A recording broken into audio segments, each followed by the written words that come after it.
Episode number 440 के starting में हम लोग बोंचा के साथ जो इवान है उसका बहुत सारा कॉन्वर्सेशन देखते हैं। जो बोंचा है उसे बहुत सारा इन्फॉर्मेशन भी मिलता है और उसे ये समझ में आता है कि जो इवान है उसने एक टाइप का डेविल फ्रूट खाया है जिसका नाम है हॉर्म डेविल फ्रूट, और उसे खाने के बाद उसके बॉडी में हार्मोन का एबिलिटी आ गया है। वो किसी भी चीज को चेंज कर सकता है अपने मुताबिक। किसी के भी बॉडी में हार्मोन इंजेक्ट करके उस इंसान का सेक्स, जेंडर, इक्वलिटी सब कुछ चेंज कर सकता है। वो लोगों के इमोशन को भी चेंज कर सकता है, लोगों के पेन को भी चेंज कर सकता है, लोगों के हैप्पीनेस को भी चेंज कर सकता है, और अगर बॉडी में पॉइजन हुआ तो उसको क्योर भी कर सकता है। और इस तरह का डेविल फ्रूट ही है उसके पास। और इवान के साथ बात करने की वजह से जो बोंचा है उसे बहुत सारा इन्फॉर्मेशन मिलता है, जैसे कि ये जगह कौन सी जगह है, यहाँ पर इतने सारे लोग कैसे आए हैं, उन लोगों के पास खाने का सप्लाई कैसे आ रहा है, और जो ऑफिशियल्स है वो लोग पकड़ते क्यों नहीं। और उसे ये पता चलता है ये जगह लेवल 6 और लेवल 5 के बीचों बीच है। ये सुनने के बाद बोंचा बहुत ज्यादा चौंक जाता है और कहता है कि इस तरह की भी जगह है। तो उसके बाद इवान कहता है इस जेल में एक और बंदा है जो कि मागेलान का बराबरी का टक्कर का है, वो भी बहुत ज्यादा स्ट्रांग है, और वो और कोई नहीं इस जेल का जेल मैनेजर है, और उसका नाम है शिरिया द रेन, और वो बहुत ही खतरनाक इंसान है। उसने सारे के सारे क्रिमिनल को एक बार पूरे के पूरे मार डाला था, उसके ब्लेड से काट डाला था। ये देखने के बाद जो मागेलान है उसे बहुत ज्यादा गुस्सा आ गया था, इसलिए उसे टेम्पोररी रेस्ट्रिक्शन में रखा गया है। उसको ही जेल के अंदर कैद करके रखा है लेवल 6 पे। और ऐसे लेवल 6 पे बहुत सारे खतरनाक क्रिमिनल भी है, बहुत सारे खतरनाक पायरेट भी है। वहाँ पर मिस्टर जीरो मतलब क्रोकोडाइल है, वहाँ पर पॉडकास्ट DS है, और ऐसे बहुत सारे क्रिमिनल का नाम बोलते हैं। सब लोग लेवल 6 पे है। तो बोंचा कहता है जो स्ट्रॉ हैट लूफी है वो यहाँ पर आया है उसके भाई एस को बचाने के लिए। लेकिन ये सुनने के बाद जो इवान है वो कहता है ये इम्पॉसिबल है, क्योंकि कल 3 बजे जो एस है उसका एग्जीक्यूशन हो जाएगा। तो कल सुबह ही उसको यहाँ से लेके चला जाएगा। उसके पास 7-8 घंटे बचा हुआ है, लेकिन लूफी को अभी तक रिकवर होने के लिए 2 दिन चाहिए, और 2 दिन के बाद वो और 3-4 दिन सोएगा। और जब वो सो के उठेगा वो देखेगा कि सब कुछ खत्म हो चुका है, उसके भाई का एग्जीक्यूशन भी हो चुका है। अगर वो जिंदा बच भी जाता है उसके भाई को बचाने का उसके पास कोई भी रास्ता नहीं है। ये सुनने के बाद जो बोंचा है वो कहता है मैं यहाँ पर हाथ पे हाथ धरे नहीं बैठ सकता, मुझे यहाँ से जाना पड़ेगा। वो चला जाता है जहाँ पर लूफी है। लूफी बहुत ज्यादा चीख रहा है, 10 घंटे से चीखे ही जा रहा है, और जो बोंचा है वो बाहर से चिल्ला के कहता है हार मत मानना, हार मत मानना। तो उसके बाद हम लोग कुछ लोगों को देखते हैं, वो लोग उस स्टोन स्लैब की तरफ जा रहा है, और उन लोगों को आवाज सुनाई देता है लूफी के चीखने का, और उन लोगों को सुनाई देता है बोंचा का भी आवाज। वो चिल्ला के कह रहा है लूफी हार मत मानना, हार मत मानना। सब लोग दौड़ते हुए जाते हैं और छुप छुप के देखते हैं। सब लोग कहते हैं कि ये बंदा यहाँ पर क्या कर रहा है, इतने टाइम से वो उसके लिए चीयर कर रहा है, लेकिन ये करके क्या फायदा, इससे तो तुम उसे बिल्कुल भी बचा नहीं पाओगे। तो वो लोग उन लोगों का मजाक उड़ाते हुए बाहर से चला जाता है, और ये वाला सीन वहीं पर कट हो जाता है। अगले सीन में हम लोग गार्डियन जनरल सदाई को देखते हैं। वो अपने डेविल गार्डियन को पीटती और कहती है कि तुम लोग अभी तक एक भी बंदे को पकड़ नहीं पाए, सब लोग भागे, तुम लोग बहुत ज्यादा निकम्मे हो, और उन लोगों को अपने व्हीप से बहुत ज्यादा टॉर्चर करती है। और ये वाला सीन भी यहीं पर कट हो जाता है। और कुछ टाइम के बाद हम लोग उस लोगों को देखते हैं जिन लोगों ने बोंचा का मजाक उड़ाया था वहां पर चीयर करने के लिए, और वो लोग टॉयलेट करने के लिए बाहर आते हैं, और उन लोगों को लूफी का आवाज सुनाई देता है। लूफी बहुत ज्यादा चीख रहा है, और वो लोग कहते हैं कि देखा बोंचा का आवाज हम लोग को सुनाई नहीं दे रहा है। और उसके बाद वो लोग जाके चेक करते देखते हैं कि बोंचा वहां पर ही बैठा हुआ है, वहां पर वो चीख रहा है, उसके मुंह से खून निकल रहा है, वो ठीक से खराबी नहीं हो पा रहा है, और उसके चीखने का आवाज भी बहुत ज्यादा कम हो जाता है, इसलिए उन लोगों को सुनाई नहीं देता। लेकिन उसके बाद भी वो अपना चीयर रोकता नहीं, वो वहां से ही चीयर कर रहा है और कहता है लूफी हार मत मानना, मेरे दोस्त हार मत मानना, कुछ भी हो जाए तुम्हें हार नहीं मानना है। उसके मुंह से खून मून निकल जाता है, वो नीचे गिर जाता है। सब लोग कहते हैं तू पागल है क्या, तू यहाँ पर क्या कर रहा है, तेरे ऐसे चीयर करने से वो तोरी ठीक हो जाएगा। लेकिन उसी वक्त वहां पर इवान आ जाता है और कहता है कि उसको टच मत करो, उसको डिस्टर्ब मत करो, वो अपने दोस्त के लिए ऐसा कर रहा है। मुझे पता है कि उसका बॉडी बियॉन्ड मेजर है, और उसका जो दोस्त है उसका भी बॉडी का हालत कोई खास नहीं है, और इसका भी बॉडी खत्म हो चुका है, लेकिन उसके बाद भी उन लोगों का स्पिरिट खत्म नहीं हुआ है। मुझे पता है ये क्या है, ये उन लोगों का दोस्ती है। वो उसके ऊपर विश्वास करता है कि उसका जो दोस्त है वो जिंदा है, वो किसी टाइप का मिराकल है, और इस तरह के मिराकल के बीच में हम लोग को आना नहीं चाहिए। हम लोग देखते हैं कि बोंचा को बहुत ज्यादा दर्द हो रहा है, लेकिन उसके बाद भी वो धीरे धीरे उठता है और उसके सामने जाता है और कहता है लूफी हार मत मानना, बहुत ज्यादा चीयर करता है, उसके मुंह से खून भी निकल रहा है, और उसके बाद भी वो नहीं रुकता और कहता है मेरा जो दोस्त मंकी डी लूफी है वो 10 घंटे से अपने डेस्टिनी के साथ फाइट कर रहा है, इस पॉइजन के साथ फाइट कर रहा है। मैं अंदर जाके उसका कोई हेल्प नहीं कर सकता, लेकिन मैं बाहर से चीयर करूंगा जब तक वो ठीक ना हो जाए। और उसका फ्रेंडशिप देखने के बाद वहां पर जितने सारे लोग थे सब लोग इमोशनल हो जाते हैं। पहले जो लोग उसका मजाक उड़ाते थे वो लोग भी बहुत ज्यादा इमोशनल हो जाते हैं। सब लोग एक साथ चीयर कर रहे हैं और सब लोग चिल्ला के कहते हैं लूफी हार मत मानना, जिंदा रहना, तुम्हें जीतना ही पड़ेगा, तुम पॉइजन से हार नहीं सकते। और ये वाला सीन भी पर कट हो जाता है। नेक्स्ट हम लोग मागेलान को देखते हैं। एक ऑफिसर आता है और कहता है मागेलान जो लूफी है वो लेवल 5 से गायब हो चुका है, वो डिसअपियर हो चुका है।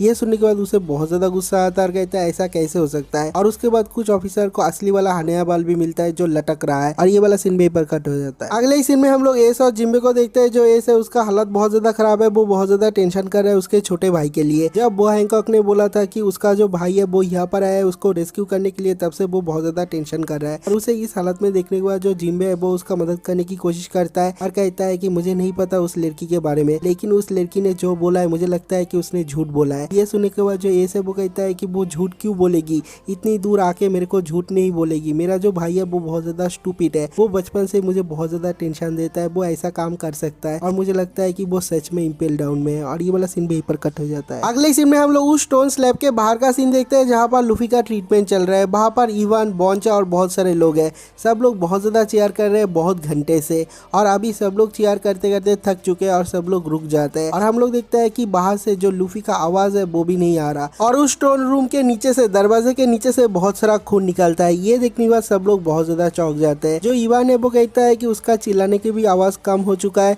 और उसके नीचे से खून आ रहा है, इसका मतलब वो खत्म हो चुका है। ये देखने के बाद सब लोग बहुत ज्यादा रो रहे हैं। जो बोंचा है वो सबसे ज्यादा रो रहा है और थोड़ी देर बाद ही उस दरवाजे के ऊपर कोई मुक्का मारता है। ये आवाज सुनने के बाद सब लोग बहुत ज्यादा चौंक जाता है और कहते हैं क्या चल रहा है। और उस रूम के अंदर से लूफी चिल्ला के कहता है खाना। और ये आवाज सुनने के बाद सब लोग बहुत ज्यादा डर जाते हैं। जो लूफी है वो खाने के लिए चिल्ला रहा है। उसके अगले सीन में हम लोग देखते हैं सब लोग बहुत सारा खाना ले आते हैं, बहुत सारा खाना, 4-5 दिन का खाना ले आते हैं। और लूफी उस स्टोन चेम्बर के अंदर से ही खाना खा रहा है, सारा का सारा खाना अपने हाथ से अंदर ले लेता है। सब लोग कहते हैं कि ये आधा घंटा से खाना ही खाया जा रहा है, इतना सारा खाना खाया कैसे। और उसके बाद धीरे धीरे लूफी बाहर से बाहर निकलता है। सब लोग कहते हैं कि ये किस तरह का क्रिएचर है। जो लूफी है उसका पेट बहुत ज्यादा मोटा हो गया था और खाना को डाइजेस्ट करने के बाद ही उसका जो बॉडी है वो नॉर्मल हो जाता है। वो बाहर निकलता है, चिल्ला के कहता है मैं रिकवर हो चुका हूँ, मैं ठीक हो चुका हूँ। और इस स्क्रीम के साथ ही ये वाला एपिसोड भी खत्म हो जाता है। एपिसोड नंबर 441 के स्टार्टिंग में लूफी अपने स्टोन स्लैब से बाहर निकलता है, चिल्ला के कहता है मैं रिकवर हो चुका हूँ, मैं पूरी तरीके से ठीक हो चुका हूँ। और ये देखने के बाद वहाँ पर जितने सारे लोग हैं, इवांसा के साथ वहाँ पर बोंचा और जितने सारे लोग हैं, सब लोग बहुत ज्यादा चौंक जाते हैं। सब लोग कहते हैं कि तुम इतना जल्दी ठीक कैसे हो गए, तुम्हें तो 20 घंटे भी नहीं लगा, तुम तो सुपर ह्यूमन हो। उसके अगले सीन में हम लोग देखते हैं सब लोग लूफी को ऊपर उठा के चीयर करना स्टार्ट कर देते हैं। कहते हैं तुम तो बहुत ज्यादा अमेजिंग हो, तुम तो बहुत ही ज्यादा कमाल के हो, तुमने ऐसा कैसे किया, ये तो एक टाइप का मिराकल है। तुमने बस 20 घंटे में जो मागेलन का जहर है उसको नॉलिफाई कर दिया, ऐसा कोई भी नहीं कर सकता। क्या तुम कोई सुपर ह्यूमन हो। और उसे चेयर करना स्टार्ट कर देते हैं क्योंकि सब लोग इतने टाइम से चेयर कर रहे थे, अभी उसको उठा के चेयर कर रहे हैं। लूफी रिकवर हो चुका है। ये देखने के बाद जो बोंचा है वो बहुत ज्यादा खुश होता है और खुशी के मारे रोना स्टार्ट कर देता है। उसे देखने के बाद ही जो लूफी है वो कहता है बोंचा तुम सही सलामत हो, तुम जिंदा हो। ये देखने के बाद मुझे बहुत ज्यादा खुशी हुआ। ये सुनने के बाद बोंचा को गुस्सा आ जाता है और वो चिल्ला के कहता है कि मुझे ये बोलना चाहिए तुझे, क्योंकि तेरा जो कंडीशन था वो मुझसे भी बदतर था। और उसके बाद ही वो बहुत ज्यादा चिल्लाता है और उस वजह से वो बेहोश हो जाता है। जो लूफी है वो दौड़ती हुई आता है, कहता है बोंचा बोंचा क्या हुआ तुम्हें। लेकिन तभी वहाँ पर इवांसा आ जाता है और वो कहता है कि कुछ भी नहीं हुआ, वो एग्जॉस्टेड हो चुका है, वो पूरी रात तुम्हारे लिए चिल्ला रहा था, तुम्हारे लिए चेयर कर रहा था। ये सुनने के बाद जो लूफी है वो बहुत ज्यादा इमोशनल हो जाता है और उसके बाद वो इवांसा को थैंक यू कहता है उन दोनों को बचाने के लिए। लेकिन जो इवांसा है वो कहता है मुझे नहीं, तुम्हें तुम्हारे दोस्त को थैंक यू करना चाहिए। जब तुम अंदर सफरिंग कर रहे थे, पॉइजन के साथ लड़ रहे थे, बाहर तुम्हारा दोस्त तुम्हारे लिए लड़ रहा था और वो चिल्ला रहा था, घंटों तक वो वहां पर ही खड़ा था। उसका बॉडी खत्म हो जाता है लेकिन उसके बाद भी वो नहीं रुकता, उसके मुंह से उसके नाक से खून निकल रहा था, लेकिन उसके बाद भी वो चीयरिंग करना बंद नहीं किया था। और उसके बाद जो लूफी है वो बोंचा की तरफ देखता है और उसे पास्ट का एक बात याद आता है। जब वो पॉइजन लगा होकर जेल के अंदर था तभी बोंचा वहां पर आया था उसे बचाने के लिए। उसने क्या कुछ नहीं किया, उसके साथ फाइट किया और उसके बाद उसे यहाँ पर ले आया। और जो लूफी है वो बहुत ज्यादा ग्रेटफुल फील करता है और कहता है थैंक यू, अपना सर झुका के अपने दोस्त को थैंक यू कहता है उसे बचाने के लिए। तो उसके बाद जो इनाजुमा है वो लूफी के कपड़े और स्ट्रॉ हैट ले आता है। जो लूफी है वो अपने कपड़े पहन लेता है और कहता है मुझे जल्द से जल्द जाना पड़ेगा अपने भाई को बचाने के लिए, इसको बचाने के लिए। लेकिन सब लोग कहते हैं तुम इस हालत में नहीं जा सकते, तुम्हारा हालत बहुत ज्यादा खराब है, तुम्हें पहले कुछ दिन का रेस्ट चाहिए। लेकिन जो लूफी है वो कहता है मेरे पास टाइम नहीं है, मैंने पहले ही बहुत सारा टाइम गवा दिया है। और उसके बाद वो अपना विविर कार्ड निकालता है अपने स्ट्रॉ हैट से और वो देखता है उसका जो विविर कार्ड है वो अभी भी डायरेक्शन दिखा रहा है नीचे की तरफ। तो वो कहता है मुझे लगता है कि जो एस है वो अभी भी इम्पेल डाउन में है, नीचे की तरफ है। और उसके बाद जो इवान है वो कहता है ऑफ कोर्स ये तुम्हारा मर्जी है क्योंकि ये तुम्हारा बॉडी है, तुम जो चाहो वो कर सकते हो, लेकिन मुझे लगता है कि तुम इसको बचा नहीं पाओगे। और उसके बाद जो लूफी है वो कहता है कोई बात बात नहीं, मैं कुछ ना कुछ रास्ता निकाल लूंगा। और उसके बाद वो कहता है जो बॉन्चा था वो यहाँ पर आया था तुम्हें यहाँ से भगाने के लिए, क्या तुम लोग इस जेल को छोड़ के यहाँ से भाग के बाहर नहीं जाना चाहते? ये सुनने के बाद जो इवान साहब वो कहता है अभी टाइम नहीं हुआ है। लूफी कहता है तो ऐसी बात है, अगर तुम लोग भागना चाहते हो तो मेरे साथ भाग सकते हो, हम लोग एक साथ भागेंगे और तुम मुझे दिखा देना इसका जो रूम है वो कहाँ पर है, उसका जो प्रिजन है वो कहाँ पर है, मैं उसे भी रेस्क्यू कर लूंगा।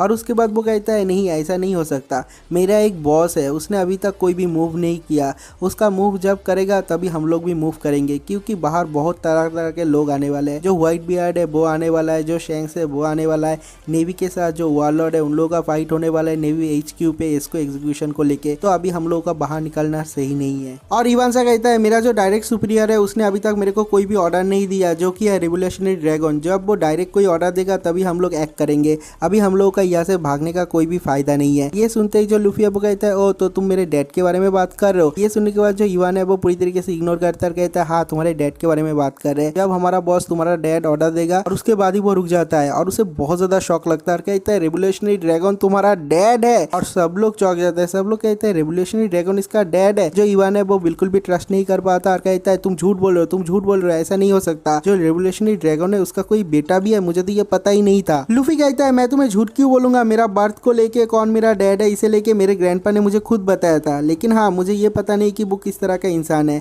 क्योंकि मैं पैदा होने के बाद कभी भी अपने डैड से नहीं मिला था। और उसके बाद जो इवान है वो बहुत ज़्यादा शॉक्ड हो जाती है और कहती है कि उसने अपने डैड को कभी भी नहीं देखा था, इसका मतलब जब वो बहुत ज़्यादा छोटा था तभी वो अपने डैड से सेपरेट हो गया था। और उसके बाद वो पूछता है कि तुम बताओ तुम कहाँ से आए हो, तुम्हारा जो घर है वो कहाँ पर था। ये सुनने के बाद जो लूफी है वो कहता है मैं तो ईस्ट ब्लू से आया हूँ। और उसके बाद ही जो इवान है उसे याद आ जाता है उसका जो बॉस है वो हमेशा ईस्ट ब्लू की तरफ देखते रहता था और एक दो बार उसने टीज भी किया था क्या तुम्हारा घर ईस्ट ब्लू पे है, लेकिन जो ड्रैगन है उसने कुछ भी नहीं बताया था। और उसके बाद वो फिर से प्रेजेंट टाइम में आ जाता है और सोचता है कि ऐसा हो सकता है, जो ड्रैगन है उसका सन हो सकता है, एक बच्चा हो सकता है। और ये जो मंकी डी लूफी है वो झूठ नहीं बोलेगा, उसके पास कोई रीजन नहीं है झूठ बोलने का। और उसके बाद ही वो इनाजुमा को ऑर्डर देता है और कहता है कि जल्द से जल्द प्रिपेयर करो, हम लोग एस को बचाने के लिए जा रहे हैं। जो इवान है उसका दिमाग खराब हो जाता है, उसके दिमाग में बहुत सारे इन्फॉर्मेशन घूम रहा है, बहुत सारे सवाल घूम रहा है, लेकिन एक भी सवाल का आंसर नहीं है। और वो अपने आप को सवाल करता है ये जो लूफी है वो अगर रिवोल्यूशनरी ड्रैगन का बेटा है, इसका भाई जो है एस वो भी ड्रैगन का बेटा है। और ये जो पॉडकास्ट डी एस है वो व्हाइट बियर्ड पायरेट के सेकंड डिवीजन का कमांडर जनरल है। और जो नेवी के लोग हैं उन लोगों ने चैलेंज किया है कि उसको एग्जीक्यूट करने वाला है ओपनली। नेवी के लोग क्या सोच रहे हैं, अगर ड्रैगन और व्हाइट बियर्ड दोनों एक साथ उन लोगों के ऊपर हमला करते हैं तो नेवी का कोई नामो निशान नहीं बचेगा। तो उसके बाद लूफी बॉन्चा को कहता है तुम यहीं पर ही रेस्ट करो, हम लोग तुम्हें बचाने आएंगे जब हम लोग एस को रेस्क्यू कर लेंगे। और उसके बाद जो इवान है वो चिल्ला के कहता है लूफी एक बात हमेशा याद रखना, तुम कैसे पैदा हुए हो, तुम्हारा बर्थ क्या है, तुम्हारा जो सीक्रेट क्या है वो किसी को भी मत बताना। लूफी कहता है समझ गया। और उसके बाद जो इवान है वो अपने आप को इंट्रोड्यूस करता है और कहता है तुम्हारा जो डैड है रेवोल्यूशनरी ड्रैगन उसके अंडर बहुत सारे कमांडर है, उनमें से एक खतरनाक कमांडर हूँ मैं और उसके लिए मैं काम करता हूँ। और वो कहता है मैं बिल्कुल भी नहीं चाहता जिसके लिए मैं काम करता हूँ, जो कि एक मेरा बहुत ही ज्यादा प्यारा दोस्त है, उसका बेटा मेरे आंखों के सामने मर जाए, मैं तुम्हें भी बचाऊंगा एस को भी बचाऊंगा। और उसके बाद ही वो सब लोग ऑर्डर देता कहता है हम लोग एस को रेस्क्यू करने जा रहे हैं और उसके बाद हम लोग इंपेल डाउन को तोड़ के यहाँ से भागने वाले हैं। सब लोग रेडी हो जाते हैं और तभी हम लोग देखते हैं लूफी बेहोश हो जाता है। सब लोग चौंक जाते हैं क्या हुआ, लूफी बेहोश कैसे हो गया। इवान लूफी का पल्स चेक करता है, कहता है उसका जो पल्स है वो बहुत ज्यादा स्लो हो चुका है, बहुत ही ज्यादा वीक हो चुका है, मुझे लगता है कि वो बेहोश हो गया है। और उसके बाद वो कहता है ऐसा तो होना ही था ना, मैंने उसके लाइफ फोर्स को यूज किया उसको बचाने के लिए, उस पॉइजन के साथ फाइट करने के लिए, उसका जो लाइफ फोर्स है वो भी कम हो चुका है, लेकिन अभी हमारे पास कोई भी चारा नहीं है। और वो कहता है एम्पेरर एनर्जी हार्मोन, और उससे लूफी के इंजेक्ट करता है, लूफी के बॉडी में बहुत सारा एनर्जी आ जाता है और वो चिल्ला के कहता है एस मैं आ रहा हूँ। और जो इवान है वो कहता है हाँ अभी तुम्हारे लिए बॉडी में बहुत ज़्यादा एनर्जी आएगा, एक दिन तक तुम्हारे बॉडी में बहुत ही ज़्यादा एनर्जी आएगा, लेकिन उसके बाद तुम्हारे पास बहुत ज़्यादा साइड इफेक्ट भी आएगा, 4-5 दिन तुम्हारे बॉडी में बहुत ज़्यादा दर्द रहेगा। नेक्स्ट हम लोग वाइस वार्डन को देखते हैं और वो कहता है कि जो मिस्टर 2, मिस्टर 3 और कैप्टन बगी है, क्या तुम लोग को पता है कि वो लोग लेवल 5 पे ही है। और वो लोग कहते हैं हाँ वो लोग लेवल 5 पे ही है, और तुम्हारा जो केप है हम लोग को मिला खून से लथपथ, मुझे लगता है कि जो बॉन्चा है, मिस्टर 2 है और जो लूफी है वो लोग बाहर निकल गए थे, लेकिन जो उल्फ्स है उन लोगों ने उसे खा लिया है। और जो वाइस वार्डन है वो कहता है वो अच्छी बात है, लेकिन बाकी लोगों को मैं नहीं छोड़ूंगा। और ये वाला सीन भी पर कट हो जाता है। अगले सीन में हम लोग कैप्टन बगी और मिस्टर 3 को देखते हैं, वो लोग भाग रहे हैं और वो लोग लेवल 4 पे आ चुके हैं। और वो लोग कहते हैं लेवल 4 पे तो कोई भी गार्ड नहीं है, ये तो हमारे लिए बहुत ही ज़्यादा आसान हो गया। और वो लोग भागते हुए जा रहे हैं और कहते हैं हम लोग लेवल 3 पे बहुत ही जल्दी पहुंच जाएंगे।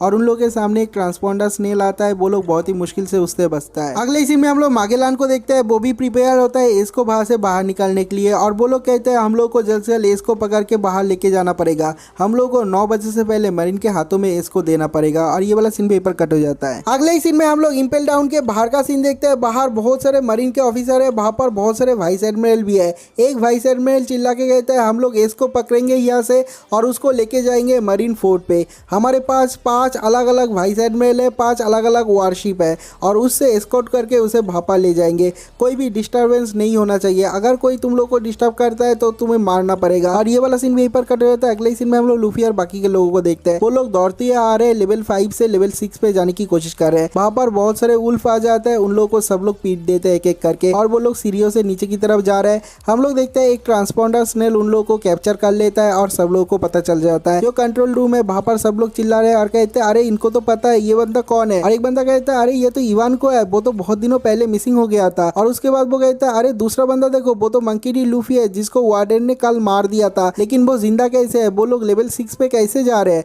और सब लोग कहते हैं जो लेवल 6 है वहां पर हमारा वार्डन भी जा रहा है, अगर वो लोग एक दूसरे के आमने सामने आ जाते हैं तो वार्डन छोड़ेगा नहीं। और तभी हम लोग देखते हैं वहां पर वाइस वार्डन भी आ जाता है और सब लोगों को ऑर्डर देता है और कहता है जो सादाई है उसको यहाँ पर बुलाओ, उसके जितने सारे डीमन गार्डियन है उन लोगों को बुलाओ और सब लोगों को बताओ क्या चल रहा है और जो वार्डन है उसे भी इन्फॉर्म करो। और सब लोग सुनने के बाद कहते हैं जो वाइस वार्डन है वो काम कर रहा है, लगता है ये भी कोई इम्पोस्टर है। लेकिन वो कहता है नहीं, अगर मैं ऐसा नहीं करता हूँ तो मेरा जो नौकरी है वो चला जाएगा। सब लोग कहते हैं हाँ ये असली वाला है। नेक्स्ट हम लोग लेवल 6 का सीन देखते हैं जहाँ पर बहुत सारे खतरनाक क्रिमिनल है। जो मागेलन और उसके लोग हैं वो लोग वहाँ पर पहुंच चुके हैं और लेवल 6 में लैंड करने के बाद ही सबसे पहले वो लोग जाते हैं जहाँ पर एस है वहाँ पर। उसके प्रिजन के सामने खड़ा होता है मागेलन और कहता है तुम्हारा टाइम हो चुका है पॉडकास्ट डीएस, अभी हम लोग तुम्हें लेके जाएंगे मरीन के पास और वो लोग लेके जाएंगे तुम्हें मरीन फोर्ट पे और वहाँ पर तुम्हारा एग्जीक्यूशन होने वाला है। जो एस है उसे बहुत ज़्यादा गुस्सा आ रहा है, उन लोगों की तरफ बस देख रहा है। जो जिम्बे है वो भी देख रहा है लेकिन कुछ भी नहीं कर पाता और ये वाला एपिसोड भी यहीं पर खत्म हो जाता है। एपिसोड नंबर 442 के स्टार्टिंग में हम लोग लूफी इवान को और इनाजुमा को देखते हैं। वो लोग दौड़ते हुए लेवल 5 से लेवल 6 की तरफ जा रहे हैं।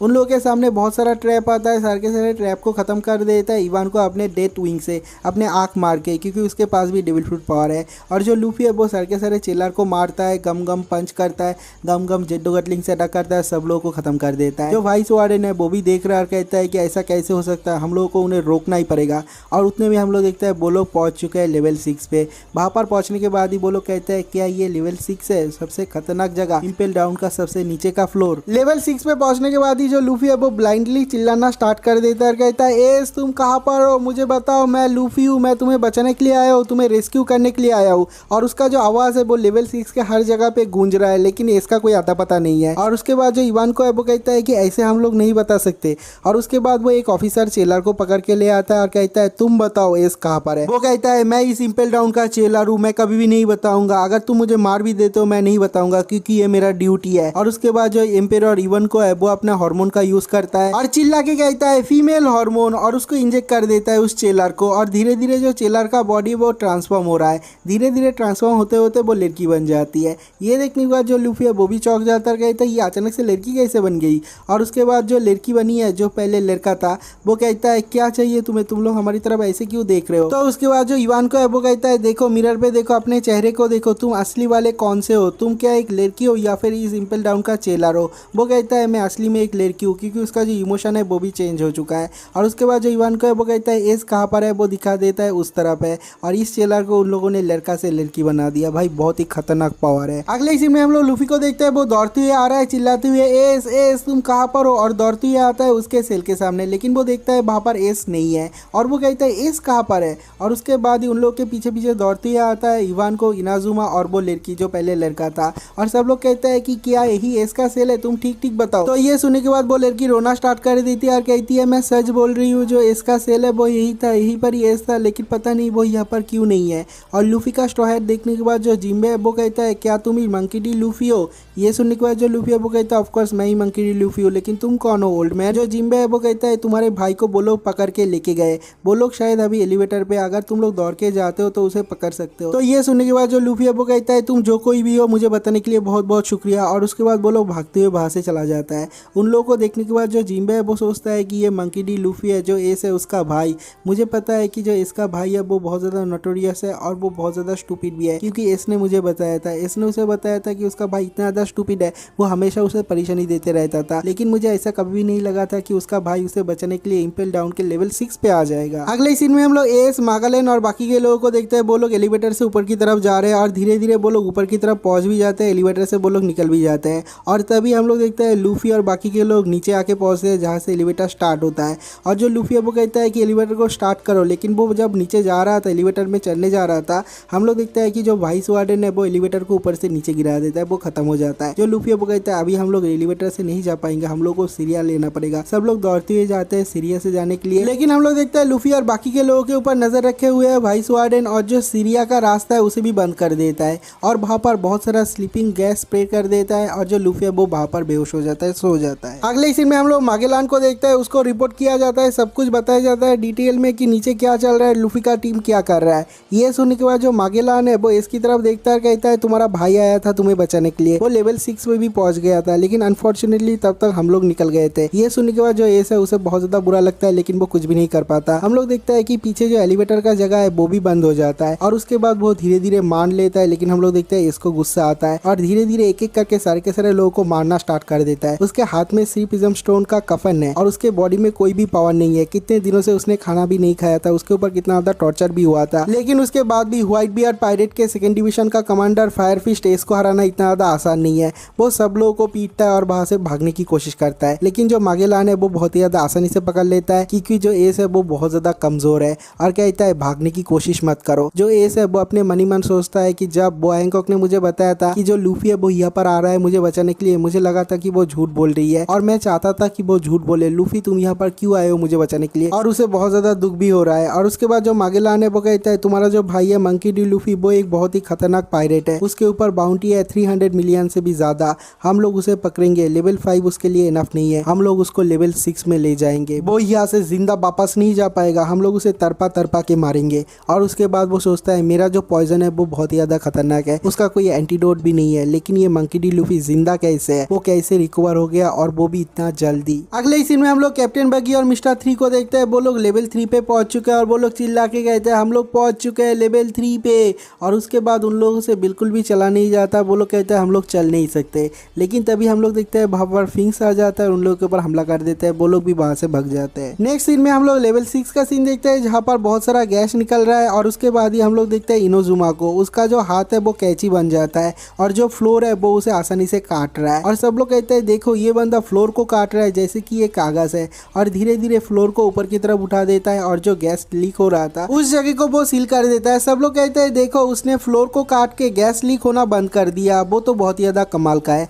और उसके बाद जो लूफी है वो कहता है चाहे कुछ भी हो जाए मुझे इसको बचाना ही पड़ेगा, लेकिन जो इवान है वो कहता है मैं कुछ भी नहीं कर सकता, मेरे हालत में बस इतना ही था। और उसके बाद वो कहता है अपनी विवर कार्ड की तरफ देखो, वो ऊपर की तरफ नहीं जा रहा है, मुझे लगता है कि जो वार्डन है उसने अभी तक इसको नेवी के हवाले कर दिया। और उसके बाद ही हम लोग बाहर का सीन देखते हैं, जो वार्डन मागेलान है वो कहता है ये है पॉडकास्ट डी एस क्रिमिनल, हम लोग उसका ट्रांसफॉर्मेशन तुम्हारे पास कर रहे हैं, और जो नेवी के लोग हैं उन लोगों के पास भेज देता है। और बाहर से सब लोग यही सीन देख रहे हैं और सब लोग बहुत ज्यादा रिलीफ होते हैं और कहते हैं ये खतरनाक क्रिमिनल यहाँ से चला गया, अभी हमारे ऊपर कोई भी प्रेशर नहीं होगा, वो लोग बहुत ज्यादा रिलीफ होते हैं। नेक्स्ट हम लोग लेवल 6 का सीन देखते हैं, जो इवान को है वो कहता है लूफी तुम्हें तुम्हारे भाई के ऊपर गिव अप करना पड़ेगा, उसे छोड़ना पड़ेगा, तुम्हें व्हाइट बियर्ड के ऊपर भरोसा रखना पड़ेगा, वो अपने दोस्तों को अपने लोगों को जरूर से जरूर बचाएगा, लेकिन तुम्हें यहाँ से जाने की कोई भी जरूरत नहीं, मैं कुछ दिनों में तुम्हें यहाँ से धीरे धीरे निकाल दूंगा, सेफली इस इंपेल डाउन के बाहर कर दूंगा। लेकिन जो लूफी है वो कहता है नहीं, मुझे इसको बचाना ही पड़ेगा, मुझे नेवी के हेडक्वार्टर पे जाना ही पड़ेगा, जो मरीन फोर्ट है मैं वहां पर जाऊंगा। ये सुनते इवान को गुस्सा आ जाता है और कहता है तुम्हें पता भी है तुम किस बारे में बात कर रहे हो, तुम्हें पता है वहां पर दुनिया का सबसे 2 लीडिंग पावर का फाइट होने वाला है, तुम्हें पता है जो व्हाइट बियर्ड और उसका फोर्स है वो कितना ज्यादा स्ट्रांग है, क्या तुम्हें कोई भी आइडिया है नेवी का हेडक्वार्टर कितना ज्यादा स्ट्रांग है,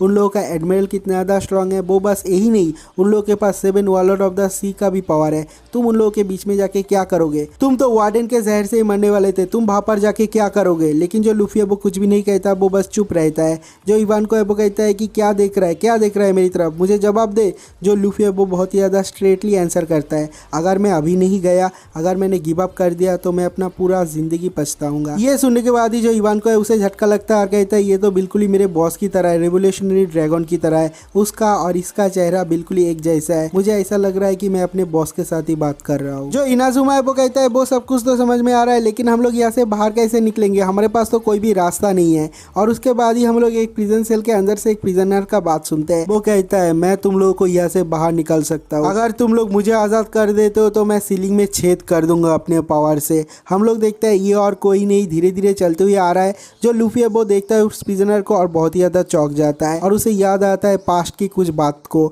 और हम लोग देखते हैं ये प्रिजनर और कोई नहीं क्रोकोडाइल है। वो उन लोग के सामने आता है और कहता है लॉन्ग टाइम नो सी मूगीवारा। और इसी के साथ ये वाला एपिसोड भी खत्म हो जाता है। और सच बताओ क्रोकोडाइल का आवाज इतना ज्यादा खतरनाक लग रहा था इस सीन पे। जो जापानीज डब है उन लोगों ने बहुत ही ज्यादा औसम किया है। अगर मेरे को इस सीन का कोई लिंक मिलता है तो मैं पिन कमेंट में दे दूंगा, तुम लोग जाके देख सकते हो। ये वाला सीन, ये वाला जो वॉइस एक्टर का आवाज है वो बहुत ही ज्यादा खतरनाक है, बहुत ही ज्यादा सेटिस्फाइंग है। एपिसोड नंबर 443 के स्टार्टिंग में लूफी और क्रोकोडाइल आमने सामने होता है। जो लूफी है उसे बहुत ज्यादा गुस्सा आता है बस क्रोकोडाइल का चेहरा देखने के बाद ही। लेकिन जो क्रोकोडाइल है वो बहुत ज्यादा हंसता है और धीरे धीरे सामने आता है और कहता है तुम्हें मेरा पावर चाहिए और मुझे बाहर जाना है। मैं जाके उस व्हाइट बियर्ड के साथ अपना स्कोर सेटल करूंगा क्योंकि ये जो वार होने वाला है वो बहुत ज्यादा खतरनाक होने वाला है और इस वार में मैं उसको मारूंगा। अगर नेवी नहीं मार सकता मैं उसे मारूंगा। तो क्या बोलते हो स्ट्रॉ हैट, तुम्हें यहाँ से निकलने के लिए मेरे पावर की जरूरत है और मुझे यहाँ से बाहर निकलने के लिए तुम्हारा पावर चाहिए। दोनों एक साथ मिलकर काम करते हैं, डील बुरा नहीं है। लेकिन जो लूफी है वो उसके पास्ट के बारे में सोचता है। जो क्रोकोडाइल है उसने विवी के साथ क्या किया था, उसके कंट्री के साथ क्या किया था,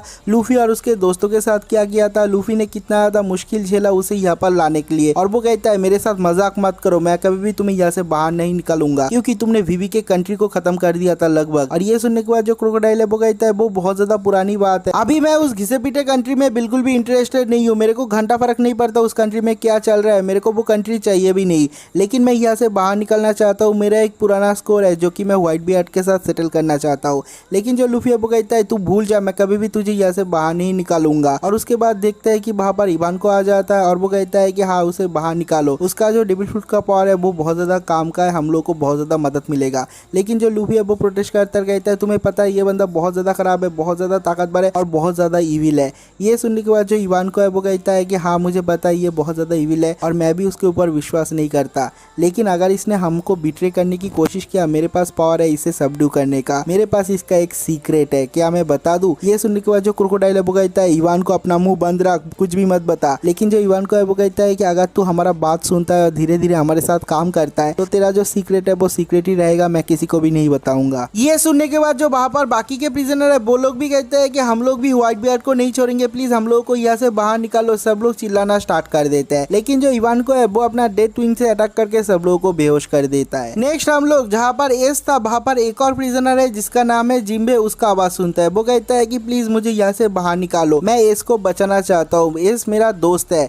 जब उसने व्हाइट बियर्ड पायरेट ज्वाइन किया था तभी से मैं उसके साथ एक्वेंटेंस हूँ और वो हमेशा अपने भाई के बारे में बात करता था। प्लीज मुझे यहाँ से बाहर निकालो, मैं भी इसको बचाना चाहता हूँ। मैं भी चाहता हूँ कि ये जो वार होने वाला है वो मत हो, प्लीज मुझे एक चांस दो, मैं इसको बचाना चाहता हूँ। अगर मैं उसे बचा भी नहीं पाया मैं उसके साथ मरना चाहता हूँ, प्लीज मुझे एक चांस दो, यहाँ से बाहर निकालो। और उसके बाद जो लूफी है वो जिम्बे की तरफ देखते रहता है, जिम्बे भी उसकी तरफ देखते रहता है बिना पलक झपकाए। और उसके बाद वो कहता है ठीक है उसे बाहर निकालो। लूफी का प्रपोजल सुनने के बाद जो इनाजुमा है वो कहता है कि क्या तुम श्योर हो मैं उसे बाहर निकालूं, क्योंकि ये जो जिम्बे है जो फर्स्ट सन ऑफ द सी है उसके बारे में ज्यादा इन्फॉर्मेशन नहीं है हमारे पास और हम लोगों को ये भी नहीं पता कि ये कितना ज्यादा डेंजरस है या फिर वो अपना प्रॉमिस रखेगा या फिर नहीं और हम लोगों के ऊपर हमला नहीं करेगा। लेकिन जो लूफी है वो कहता है कोई बात नहीं उसे बाहर निकालो, मुझे समझ में आ गया। तो उसके बाद जो इनाजुमा है वो अपने उंगलियों को कैंची बना लेता है और काट के जिम्बे को और जो क्रोकोडाइल है उन दोनों को बाहर निकाल देता है और दोनों ही बाहर निकालता है। और उसके बाद जो क्रोकोडाइल है वो कहता है मैं उस बुढ़े ओल्ड मैन मतलब व्हाइट बियर्ड को नहीं छोड़ूंगा, उसको मैं मारूंगा, फर्क नहीं पड़ता नेवी के लोग मार पाते हैं या फिर नहीं, मैं तो उसे मारूंगा ही। ये सुनने के बाद जो जिम्बे है वो कहता है मैं तुम्हें उसे मारने नहीं दूंगा, व्हाइट बियर्ड को मैं प्रोटेक्ट करूंगा। तो जो क्रोकोडाइल है वो कहता है मेरे साथ फाइट करना चाहता है, चल फाइट करते हैं। लेकिन तभी वहां पर इवान को आ जाता है और कहता है क्रोको बॉय क्या तुम चाहते हो मैं तुम्हारा पास सीक्रेट सब लोगों को बता दूं? तो उन लोगों का झगड़ा बंद हो जाता है। अगले सीन में हम लोग देखते हैं बहुत सारे चेलर और ऑफिशियल लेवल 6 पे आते हैं और जो हनाई वाला है वो चिल्ला के कहता है ध्यान से देखना उन तीनों के पास ही डेविल फ्रूट पावर है,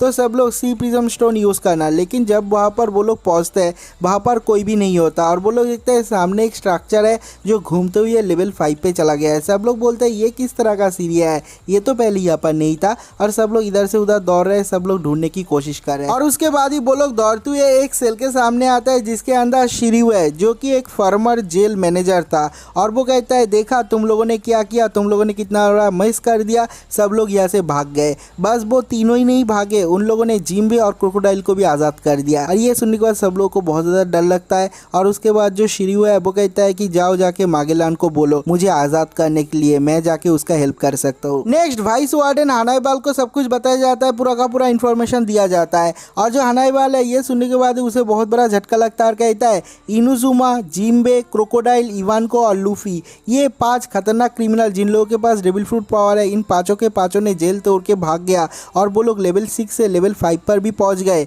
और उसके बाद ही उसे बहुत ज़्यादा डर लगता है और कहता है कि अगर मैं उन लोगों को नहीं पकड़ पाया तो ये जो जिम्मेदारी है क्या वो मेरे ऊपर जाके पड़ने वाला है। एक ऑफिशियल कहता है हाँ, क्योंकि हमारा जो वार्डन है वो एस को नेवी के हवाले करने गया है, तो यहाँ का जो जिम्मेदारी है वो तुम्हारे ऊपर ही आता है। और उसके बाद जो हनाईबाल है वो कहता है मुझे मेरी नौकरी को बचाना ही पड़ेगा और वो बाहर निकल जाता है। और हनाईबाल 2 फ्लोर गार्डियन को ऑर्डर देता है और कहता है तुम लोग लेवल 4 पे जाओ, जाके उन पांचों को पकड़ो, मैं पीछे से आ रहा हूँ। अगले ही सीन में हम लोग इवानको को देखते हैं, वो अपना एनर्जी हार्मोन इंजेक्ट करता है बोंचा के अंदर। बोंचा अभी चलने नहीं लगता, वो बस भागने लगता है। नेक्स्ट जो इवानको है वो प्लान करता है, सब लोगों को बताता है कि हम लोग को क्या करना पड़ेगा। हमारे पास बहुत सारे लोग हैं लेकिन हम लोग को और भी बहुत सारे लोगों का जरूरत है। हम लोग जाके रुकस करेंगे, केओस करेंगे और बहुत सारे प्रिजनर को हम लोग आजाद करने वाले हैं। तब जो ऑफिशियल है वो उन लोगों को लेके बिजी हो जाएगा, हम लोग बाहर निकल जाएंगे। और इम्पल डाउन के बाहर जाने के बाद ही हम लोग को नेवी का शिप चुराना पड़ेगा और नेवी का शिप चुरा के हम लोग को जाना पड़ेगा नेवी HQ पे। जब इवान को अपना मस्त वाला प्लान बना रहा था, जो लूफी है वो वहां से भग जाता है और जो इवान को और बाकी के लोग है सब लोग भाग जाते हैं और कहता है हम लोग को और प्लान की जरूरत नहीं, अभी हम लोग इस प्लान को ही कंप्लीट करेंगे। और ये वाला सीन भी पर कट हो जाता है। नेक्स्ट हम लोग एस को देखते हैं, उसको एक लोहे के चेयर में बांध के रखा है सी प्रिज्म स्टोन से, वो अपना पावर भी यूज नहीं कर पा रहा है और उसका पूरा बॉडी बहुत ज्यादा खून से लथपथ है। वो ऊपर की तरफ देख रहा है, उसके चारों तरफ बहुत सारे गार्ड है। हम देखते हैं उन लोगों के नेवी शिप के सामने समुद्र के बीचों बीच एक बहुत बड़ा दरवाजा खुल जाता है। भाई समुद्र के बीचों बीच दरवाजा लगाया किसने? ये जो वन पीस का वॉल बिल्डिंग है वो बहुत ही ज्यादा खतरनाक है, मैंने आज तक ऐसा एनिमे कहीं पर भी नहीं देखा, ऐसा वॉल बिल्डिंग कहीं पर भी नहीं देखा। नेक्स्ट हम लोग मागेलान को देखते हैं, वो कहता है इस इम्पेल डाउन का सबसे बड़ा क्रिमिनल चला गया, हमारे ऊपर बहुत बड़ा बोझ था वो भी निकल गया, अभी चलो इम्पेल डाउन के अंदर जाके सब कुछ ठीक करते हैं। और ये वाला सीन भी पर कट हो जाता है। अगले सीन में हम लोग लेवल 5 का सीन देखते हैं, लूफी, क्रोकोडाइल, जिम्बे वो लोग भाग रहे हैं। जिम्बे कहते हैं अभी सुबह के 10 बजे, दोपहर के 3 बजे से पहले वो लोग इसका एग्जीक्यूशन कर देंगे। और मुझे पता है कि वो लोग थोड़ा सा भी इंतजार नहीं करेंगे, वो लोग थोड़ा सा भी डिले नहीं करेंगे। और मुझे ये भी पता है जो व्हाइट बियर्ड है वो 3 बजे से पहले ही वहां पर आ जाएगा और नेवी HQ के ऊपर हमला कर देगा, तो जो वार है वो किसी भी टाइम पे हो सकता है। तो जो लूफी है वो कहता है अभी भी हमारे पास टाइम है, हम लोग अभी भी एस को रेस्क्यू कर सकते हैं। और वो लोग दौड़ते हुए लेवल 4 की तरफ बढ़ रहे हैं और लेवल 4 के दरवाजे के सामने आता है और जो क्रोकोडाइल है वो अपना पावर यूज करता है और जो दरवाजा है उसे सैंड बना देता है, उसे तोड़ के वो लोग बाहर निकल जाते हैं। और उन लोगों को देखने के बाद वहां पर बहुत सारे ऑफिशियल है, सब लोग चिल्ला के कहते हैं यहाँ पर लेवल 4 पे तीनों के तीनों प्रिजनर आ चुके हैं। लेवल 4 पे पहुंचने के बाद ही सब लोगों को बहुत ज्यादा गर्मी लगना स्टार्ट हो जाता है, सब लोगों का बहुत ज्यादा पसीना निकलता है। जो जिम्बे है वो कहता है ये लेवल 4 है जिसका नाम है बर्निंग हेल। जो लूफी है वो कहता है हाँ ये बहुत ज्यादा गर्म है। और इन प्रिजनर को देखने के बाद जो ऑफिशियल्स और जो चेलर है सब लोग चिल्ला के कहते हैं हम लोग रिपोर्ट कर रहे हैं लेवल 4 से, यहाँ पर फॉर्मर वारलॉर्ड जिम्बे आ चुका है, यहाँ पर फॉर्मर वारलॉर्ड क्रोकोडाइल भी आ चुका है और जो इंट्रूडर मंकी डी लूफी वो भी है, हम लोग को उन लोगों को पकड़ना पड़ेगा। हम लोग देखते हैं सब लोग लाइन में आ जाते हैं और गोली चलाना स्टार्ट करते हैं। जो क्रोकोडाइल है उसके ऊपर बहुत सारा गोली चलाता है, उसके पूरे बॉडी में छेद हो जाता है लेकिन उसको घंटा फर्क नहीं पड़ता, वो वहां पर ही बैठा रहता है, वो सिगार पी रहा है और धीरे धीरे उसके बॉडी में जो छेद है वो ठीक हो जाता है, वो हील हो जाता है क्योंकि उसका पूरा बॉडी सैंड का बना हुआ है। और उसके बाद वो एक एक करके सारे के सारे लोगों को हमला करता है, सब लोगों को चूस लेता है, उन लोगों के बॉडी के अंदर जो भी पानी है वो सोख लेता है। तो एक चेलर चिल्ला के कहता है उन लोगों के पास डेविल फ्रूट पावर है, उन लोगों के ऊपर नॉर्मल बुलेट काम नहीं करेगा, सी प्रिज्म स्टोन से हमला करो। हम लोग देखते हैं लूफी ऊपर की तरफ कूद जाता है और चिल्ला के कहता है गम गम रेन और उससे हमला करता है। और उसके बाद जिम्बे के सामने भी बहुत सारे लोग आ जाता है। जो जिम्बे है वो कहता है फिशमैन कराटे, वो एक पंच करता है हवा में, सब लोग रुक जाते हैं। सब लोग को बहुत ज्यादा डर लग रहा था लेकिन वो लोग देखते हैं कुछ भी नहीं होता, लेकिन उसके बाद ही धीरे धीरे उन लोगों के ऊपर इम्पैक्ट पड़ता है, वो लोग जहाँ पर खड़े हैं वहाँ पर खड़े नहीं रह पाते और सब लोगों को फिशमैन कराटे का असर लगता है, सब लोग इधर उधर से उड़ जाते हैं। तो बाकी के जो ऑफिशियल है उन लोगों की फटके हाथ में आ जाता है और वो लोग चिल्ला के कहते हैं एक इनफेमस रुकी पायरेट और दो वारलॉर्ड, हम लोग उन लोगों को नहीं रोक पाएंगे, हम लोग को बैकअप भेजना पड़ेगा, जल्दी करो वार्डन हमारे पास बैकअप भेजो। और ये वाला सीन भी पर कट हो जाता है। अगले सीन में हम लोग कैप्टन बागी और मिस्टर 3 को देखते हैं, वो लोग दौड़ते हुए लेवल 2 पे आके पहुंचते हैं लेकिन उन लोगों के पीछे बहुत सारे शेर लग जाते हैं। जो शेर है उन लोगों का जो चेहरा है वो इंसान जैसा है, तो वो लोग एक शेल्टर बनाते हैं वैक्स का, उसके अंदर छुप जाते हैं। लेकिन ये जो शेर है, ये जो लायन है, वो बहुत ही ज्यादा हरामी है। वो लोग खाना खा के आके उन लोग के मुंह के सामने आके पाद मारते हैं। उन लोगों का हालत खराब हो जाता है, लेकिन वो लोग वहां से बाहर नहीं निकल पाते हैं। ये वाला सीन भी पर कट हो जाता है। नेक्स्ट हम लोग क्रोकोडाइल को देखते हैं। वो एक चाबी का गुच्छा लेके एक सेल के सामने जाता है और उस सेल के अंदर दे देता है और कहता है, मैं यहाँ से बाहर निकलने वाला हूँ, मुझे एक असिस्टेंट की जरूरत है, मेरे साथ आएगा मिस्टर वन। तो जो मिस्टर वन है वो कहता है, ऑफ कोर्स मैं आऊंगा, क्योंकि क्रोकोडाइल तुमने मुझे पूछा यहाँ से बाहर निकलने के लिए। और इसके साथ ये वाला एपिसोड भी खत्म हो जाता है। अगर आप लोगों को ये वाला वीडियो अच्छा लगा तो वीडियो पे लाइक जरूर करना, चैनल पे एक सब्सक्राइब तो मार ही देना और इस वीडियो पे एक कमेंट भी कर देना। तो मिलता है एक और नई वीडियो के साथ, तब तक के लिए बाय बाय।